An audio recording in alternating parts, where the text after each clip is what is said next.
చెప్పారు. ఒక మాట మనం మళ్ళీ కూడా గుర్తు చేసుకోవాల్సింది ఏంటంటే, మనం నిజానికి క్లాస్ రూమ్లో ప్రతి నిమిషం ఒక 40 కళ్ళతోటి మనల్ని చూస్తుంటారు టీచర్. ఆ 40 అంటే 40 మంది అంటే 80 కళ్ళు మనం చూస్తుంటాయి. 40 మంది తలలు మనం అబ్జర్వ్ చేస్తుంటాయి. ఆ అందరినీ కూడా మనం సాటిస్ఫై చేయడానికి ప్రతి టీచరు ప్రతిరోజు నిత్య విద్యార్థిగానే ఉంటాడు. అట్లా ఉంటేనే మనం సర్వైవల్ కాగలుగుతాం. ముఖ్యంగా ఇక్కడికి వచ్చిన టీచర్స్ దాదాపు అందరూ కూడా ఒక అంటే కార్పొరేట్ స్కూల్స్ ఉన్నారు, మంచి స్కూల్స్ అంటే సిబిఎస్ఈ స్కూల్స్ ఉన్నారు. అవసరమైతే మనం ఏమైనా వెనుకబడితే వెనక్కే పంపించే స్కూల్స్ అన్ని కూడా ఇక్కడ టీచర్స్ వచ్చారు. అంటే ఇక్కడికి వచ్చిన టీచర్స్ ఎప్పుడైతే అప్డేట్ కాలేరో, ఎప్పుడైతే నేర్చుకోలేరో, ఎప్పుడైతే వెనుకబడుతున్నారో వాళ్ళు వెనుకకే పోతారు. కానీ ఇక్కడికి వచ్చిన టీచర్స్ మాత్రం నిత్యం అప్డేట్ లో ఉండే టీచర్సే నేను భావిస్తా ఉన్నాను. అవునా కదా? కాబట్టి అప్డేట్ అనేది చాలా అవసరం. మనం అప్డేట్ అవుతూనే స్టూడెంట్స్ ని అప్డేట్ చేయగలుగుతాం, స్టూడెంట్ కి ఫ్యూచర్ అందేగలుగుతాం. ఒకప్పుడు టెక్నాలజీ మనమే వాడలేకపోతుంది. ఇప్పుడు సెల్ ఫోన్ ఇప్పుడు పుట్టిన పిల్లలే వాడుతున్నారు. వాళ్ళకి తెలిసిన యాప్స్ కూడా మనకు తెలియదు. వాళ్ళకి అప్ అండ్ డౌన్స్ తెలుసు, లోపల పోతే ఏమవుతుందో తెలుసు. మనకి తెలియకుండానే ఈరోజు 10 years బేబీ అనేక ఆన్లైన్ లో వాళ్ళే సెర్చ్ చేసుకొని ఆన్లైన్ లో వాళ్ళే పర్చేజ్ చేసుకునే పరిస్థితికి వస్తున్నది. సో ఇంత మారుతున్నప్పుడు ఒకప్పుడు టీచర్ కి బ్రెయిన్ తోటి అంత ఎక్కువ పని ఉండకపోయేది. ఇప్పుడు టీచర్ కి బ్రెయిన్ తో పని ఉంటది.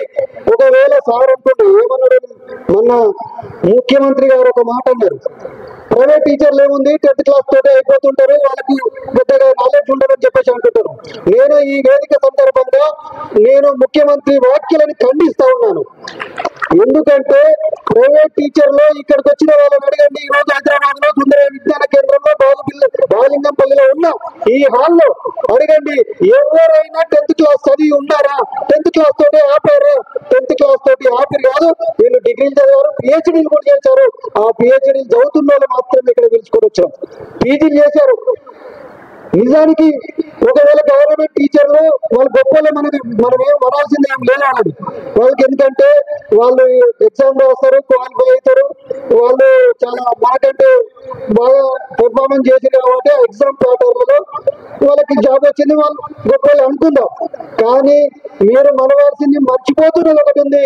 ఎందుకంటే వాళ్ళు అప్పటి వరకే అప్డేట్ అయినారు. వాళ్ళు ఆ తర్వాత అప్డేట్ అయితలేరు కాబట్టి, ఆ తర్వాత నేర్చుకుంటలేరు కాబట్టి ఆ స్కూల్స్ అన్ని వెనుకబడుతున్నాయి. దానికి ప్రభుత్వం కారణం అవుతుంది. ప్రధానంగా వాళ్ళు కాకపోవచ్చు, ప్రభుత్వమే కారణం అవుతుండొచ్చు. వాళ్ళ కింద ఫాలో చేస్తున్న వాళ్ళు ఎక్కువ మంది ఉండొచ్చు, తక్కువ ఉండొచ్చు.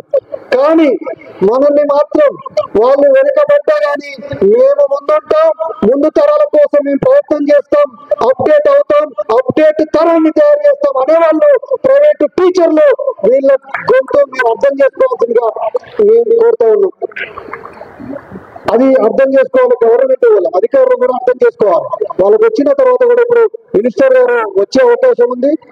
సారు లింబాద్రి సారు అందువేళ ఉన్నారు, ఉన్నత విద్యా మండలి చైర్మన్ గారు, అట్లాగే డిఓలు వీళ్ళు కూడా వస్తున్నారు. వాళ్ళందరికీ కూడా ఆహ్వానం చెప్తా వచ్చిన తర్వాత. అప్పటిదాకా మీరేమి ఇబ్బంది పడద్దు. ఆ సందర్భం ముఖ్యంగా వీటన్నిటికంటే ముఖ్యంగా ఒకటి గుర్తుపెట్టుకోవాల్సింది ఏంటంటే, మన ప్రైవేటు టీచర్లు గొంతు విప్పడానికి మనం ప్రయత్నం చేయాలి.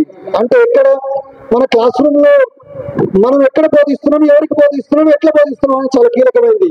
మన కోసం మనం మాట్లాడుకోలేనప్పుడు మన కోసం ఎవరు మాట్లాడుతూ లేరు.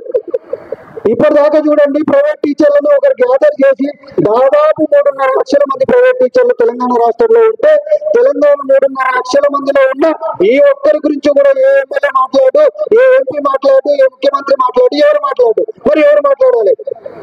ప్రైవేట్ ఎడ్యుకేషన్ ఈ రోజు ఉంది కాబట్టి తెలంగాణలో 60% స్కూల్స్ ప్రైవేట్ లోనే ఉన్నాయి. స్కూల్స్ ఉన్నాయంటే అర్థం ఏంటి? ప్రైవేట్ టీచర్లు ఉన్నారు కాబట్టి స్కూల్స్ నడుస్తున్నాయి. వాళ్ళు బాగుపడడం కోసం మనం ప్రయత్నం చేస్తున్నాం. అది ప్రైవేట్ వాళ్ళకి బాధ. ప్రైవేట్ వాళ్ళకి మనం సర్వీస్ చేస్తున్నాం, ప్రైవేట్ వాళ్ళకి మనం పోస్తున్నాం. కానీ ఈ 60% మాత్రం ఒక్క రోజు స్తంభించి ఆపితే ఈ రోజు తెలంగాణలో ఎడ్యుకేషన్ నడుస్తుందా?